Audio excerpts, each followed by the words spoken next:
Alright guys, today we're going to show you how to mount a scope. I'm going to change the scope on my FX500 Royal. This will work on any gun you want. It's my way of doing it. Don't know if it's the best way or the perfect way or quote unquote the right way, but I've had real good results doing it this way. So the first thing I do, obviously you got to have everything assembled and everything you need to put it together. So I got my scope, I got my tools, I got blue Loctite if you want to use blue Loctite. Don't use red Loctite, that's not good. And then you need your mounts. So basically, and then I got a level. Alright, so basically that's all you need for equipment. So let's get to going. First thing I'm going to show you is I set up a plumb line. So because that's how I'm going to center the scope. So we'll show you the plumb line real quick. So just hold on a second. Alright, here we have a plumb line. It's just a heavy cord that we hang with a weight. And I just use some tape. So what we want is we want to have a perfectly straight up and down line. And we're going to use that to line up our reticle. So it's just hung in the doorway. I try to make it about 10 yards at least away from where I'm going. I don't know if you need more or less, but it seems to work pretty good for me. So anyhow, let's get back over to the gun. Okay, so here we have the gun. First, like I said, you got to determine the mounts. I find with the FX500 and 400, the Sports Match HT71, I think it's 071, HT mount works really good. They're roughly, I think it's about an inch high, about an inch high. With my day states, I use the same mount. It's a 30mm ring for what I'm doing. And it's the high model, and that one's not quite, it's a little over 5/8, so this is the extra high mount, so I don't want to make a mistake there. So most of my day states, my Air Ranger, my Huntsman, I use the HTO36C, and then on the FX500 I use the HTO or 071. So extra high, high. I need that for the magazine clearance and for the cheek comb. When I bring the gun up, I want it to come right up and I want to be looking straight through the scope. I don't want to have to be bobbling my head around to find anything. So it's real important that these, and the scope all work together, which is the most important thing. So anyhow, so basically set your scope to where you want it. When you're tightening stuff, don't go crazy with over tightening. Use good tools. So get these set in place, and once you get them snug, just give them just a little bit more. So I turn everything till it's tight, then just give a little bit more. If you want to use Loctite, go ahead and use Loctite. I like to keep my scope mounts pretty wide apart, and I also like to put a small level on. There's a small level on the back. You can get a level from one of these guys, steal it out of there, or you can buy them from the archery places. I'm not sure. I know they make levels for air guns that you can clamp on the rails. So anyways, I got a little level here that I got out of one of my scopes. Then the next thing I like to do is I'm going to set everything up as level as I can, not be crazy. So I want the barrel to be level. I want this to be level. So I have it right in the level. Then I'm going to make sure that my left and right's level with the bubble on the back. Otherwise you can take a regular level and set it on there. Or if you really want to, you can use a big level. So make sure you get it centered and it's set up right. So when we get all that level, that way I know everything is like it's supposed to be. So we'll be moving stuff around us a little bit. We'll have to recheck everything before we do any finals. So at this time, if you want any kind of double face tape, if you're using a Springer, you might want double face tape so it doesn't slide on the rails. And we got to set up our eye relief. So first off, we're going to just put the scope in there.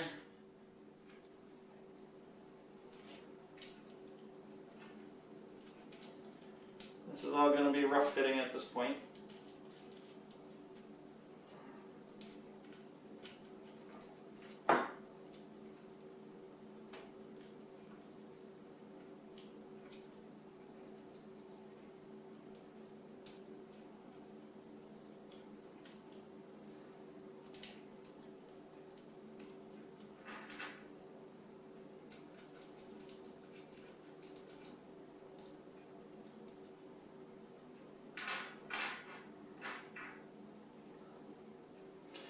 I use just foam double-sided tape to glue my, or not glue, but stick my levels on, so if you ever want to take them off. That's where this little white foamy stuff is. So I put it on the rail and I squish it down to the rail, and then sometimes I put it on the back of the mount. That's why I always like to leave just enough room to fit a level in there. So if you want to use Loctite, use blue Loctite. I don't use Loctite a lot of times. Loctite though is good because it'll do two things. It'll keep your screws from loosening up, and it'll keep water and rust from building up. Steel and aluminum don't always agree in time. They corrode together and become really hard to get apart. If you put Loctite in there, it'll stop that from happening. So what I try to do is I try to get them even. So you see that the mounts always leave a little gap. They're not super, tight when they close. At least the sports mats mounts are. So keep in mind you can crush your scope tube, any kind of bad thing like that. So what I do is I just get them so they're just starting to get snug and there's the same amount of gap on each side. I like everything even, but to me it's important because when I go to tighten things down, I'm going to do it in a pattern so that way it doesn't twist the scope. I don't know how many scopes y'all mounted, but it's pretty frustrating when you line everything up and then you go tighten your mounts and then you look back through the scope and the scope hairs are all kittywampus. So we're gonna show you how to eliminate that from happening. So the good thing about this scope is I know the eye relief is going to be the same as this scope, so I can see where the scope was on this one from the dust rings. So we're going to slide that into the same spot.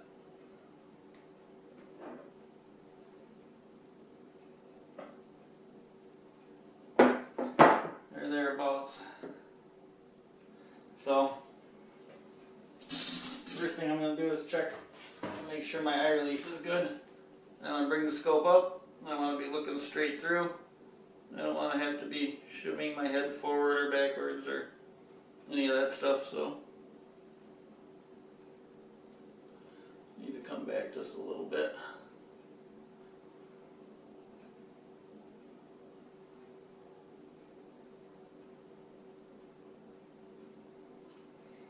That looks pretty good. You'll find, that sweet spot when you look through the scope. When you look too close, it'll be like a little hole and dark around the edges, and then it'll get bigger and bigger. Then it'll become the size of the whole eyepiece. Then all of a sudden it'll get real fuzzy and black, and then it'll go out. So you want to find the happy medium to where it's just a perfect picture of the eyepiece. It fills the eyepiece up totally to get the right eye relief. So all scopes have a measurement. You can measure that out if you want.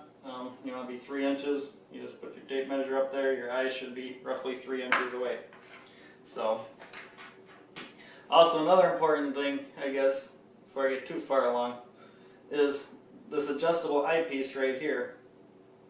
It screws in and it screws out. This has a locking ring, but this turns and it goes in as you turn it, and it goes out. And what that does is that focuses the reticle that you have inside. And the easiest way to set that up is you set your scope to infinity for if you have adjustable AO, then you put it on max zoom, and then you point the scope up into the sky or anything that's white, and you turn this back and forth until you get it so your reticles are really sharp and clear. Everybody's eyes are different, so you need to set the scope up for you. Once you've set that, and you tighten down the locking ring, and then you never ever mess with that again. So you want your crosshairs to be nice and sharp and crisp, and that's the only way to do it. If you're focusing on something else, you're not going to be able to see your crosshairs nice and crisp. They'll fade in and fade out, especially if you got older eyes. So aim up in the sky, aim to something far away, aim at a white wall, and focus on the crosshairs to get them sharp. And then, like I said, you'll set your eyepiece. As you can see on mine, I have my eyepiece out dang near a 1/4 inch, which could be a huge problem with scope adjustment. So.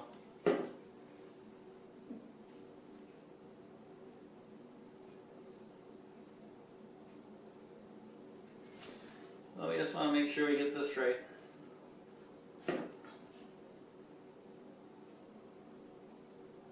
No, we're too close.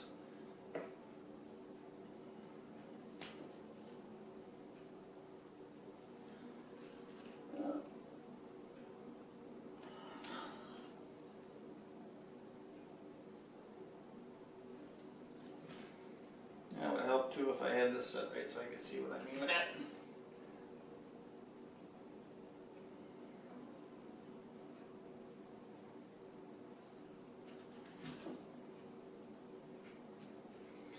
So when you go to set your eyepiece, you want to just have it so you can see whatever it is you're aiming at.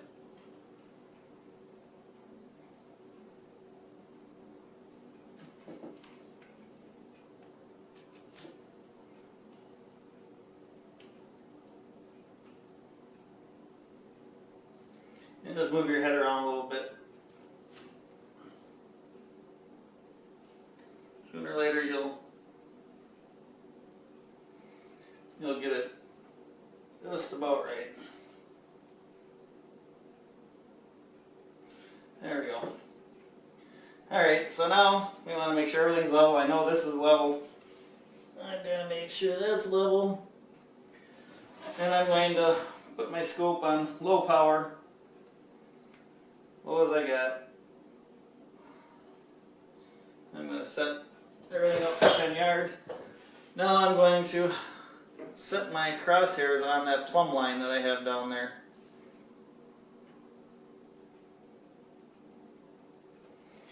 Holy smokers, it looks like it's dead on right now. So I'm going to make sure that everything's level again. I'm going to look through there without trying to touch the gun.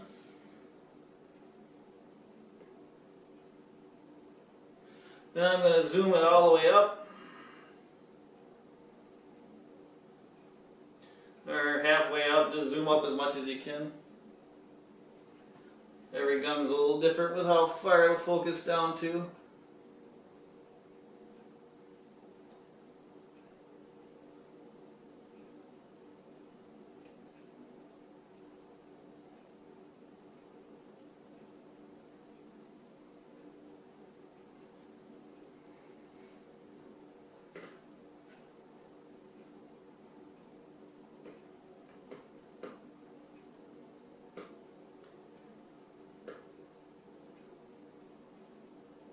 And I'm right on the money. So once you have all that figured out,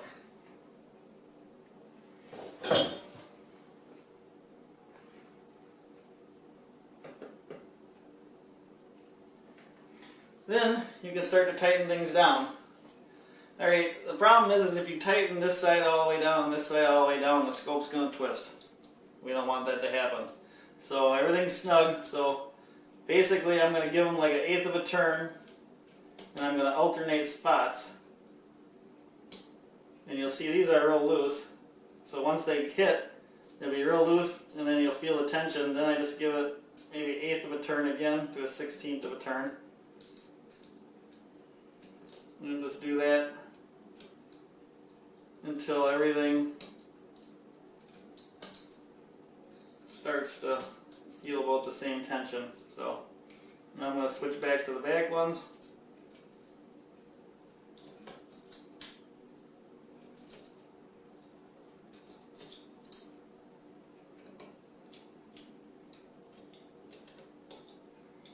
You gotta make sure that you have a pattern and that you're jumping from side to side. So when you crank down all on one side, you're gonna have trouble.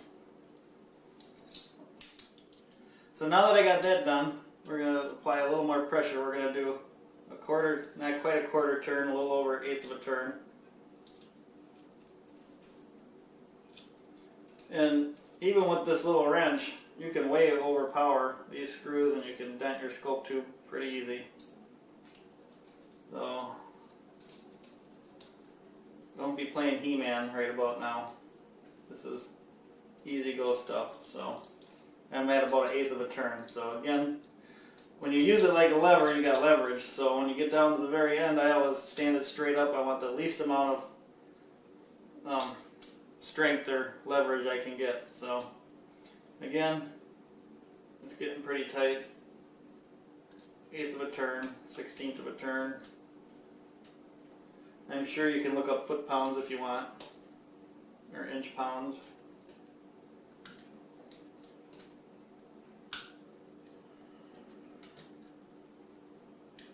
So now I'm just going to check that all of them have the same amount of tension on them, because two screws pulling down, if one's tighter than the other, one screw is going to have more tension than not. We want it all to be even. So I'm really not tightening much, getting a little turn on them, but very little. I'm feeling for even tension. And that's it.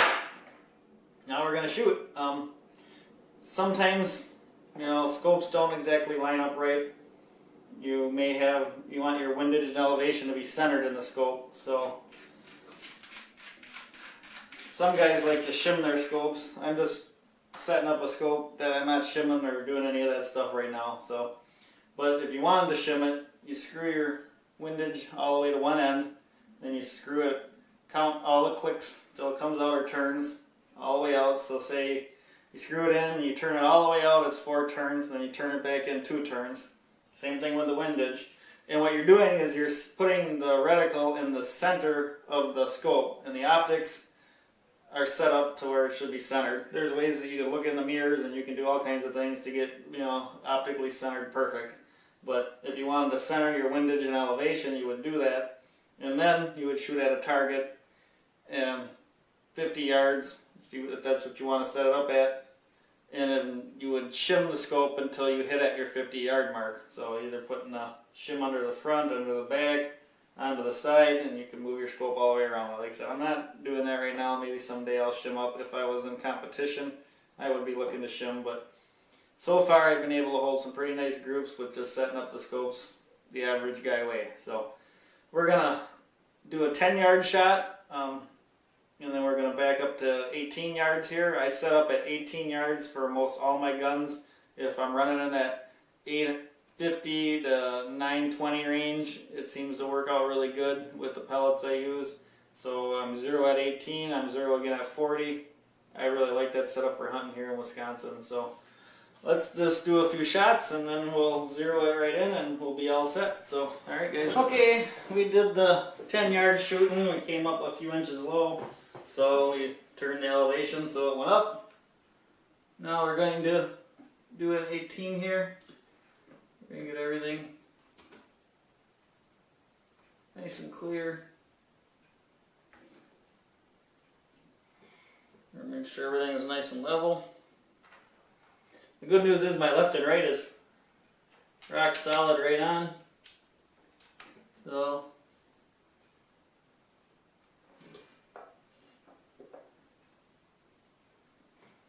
make sure our levels are all level.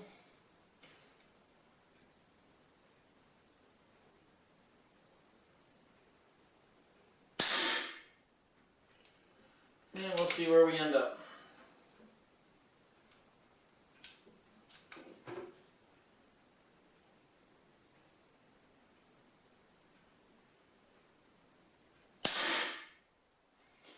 Gotta go up.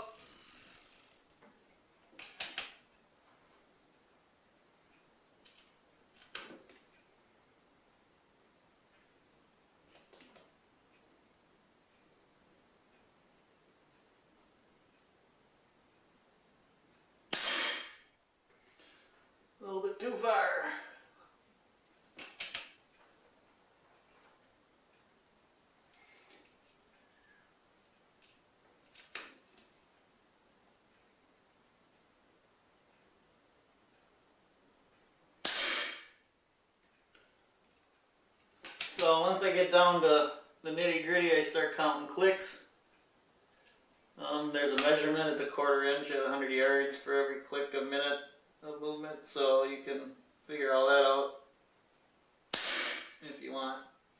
I do it the old fashioned way. I just turn them a little bit and then I start counting clicks.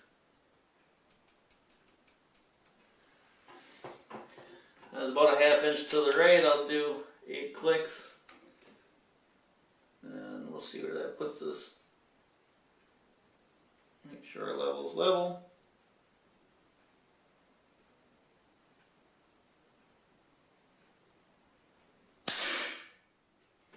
Moved halfway, so I'll do 8 more clicks.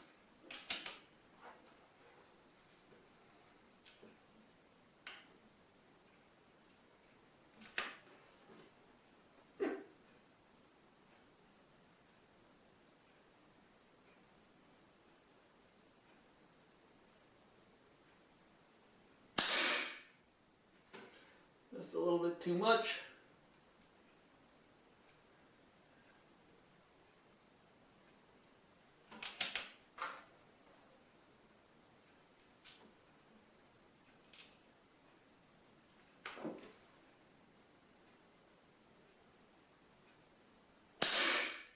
And that looks like it right there.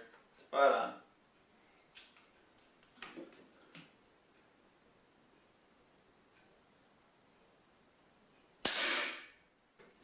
Alright, let's do a little shooting as long as we got this traction out. We'll do a few shooting. I'll put the scope cam down there and we'll see how it goes. Alright, let's do a little shooting.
There we have,